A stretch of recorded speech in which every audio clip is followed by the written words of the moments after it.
পৃথিবীর সবচেয়ে গরম অঞ্চলগুলোর তালিকায় এই মুহূর্তে শীর্ষে রয়েছে মিশর। গত ২৪ ঘন্টার আবহাওয়া তথ্য অনুযায়ী মিশরের এল খারগা এবং সাউথ ভ্যালি ইউনিভার্সিটিতে তাপমাত্রা রেকর্ড হয়েছে ৪৭.১ ডিগ্রি সেলসিয়াস, যা বর্তমানে বিশ্বের সর্বোচ্চ।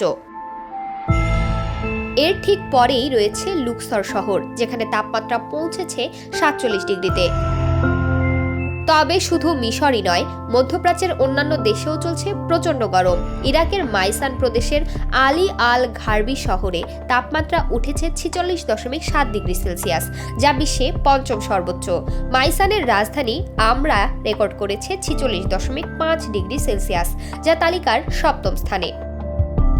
তালিকায় আরও রয়েছে সৌদি আরব, ওমান, পাকিস্তান, ভারত ও ইরান। সব জায়গায়ই তাপমাত্রা ৪৬ ডিগ্রি সেলসিয়াসের কাছাকাছি বা তার উপরে। ক্যালিফোর্নিয়ার প্লেসারভিল ওয়েদার স্টেশনের তথ্য অনুযায়ী এই গরম দক্ষিণ ও মধ্য এশিয়া এবং উত্তর আফ্রিকার একটি বিস্তৃত অঞ্চল জুড়ে ছড়িয়ে পড়েছে। বিশেষজ্ঞরা বলছেন, জলবায়ু পরিবর্তনের কারণে এমন চরম তাপপ্রবাহ ভবিষ্যতে আরও ঘন ঘন দেখা দিতে পারে।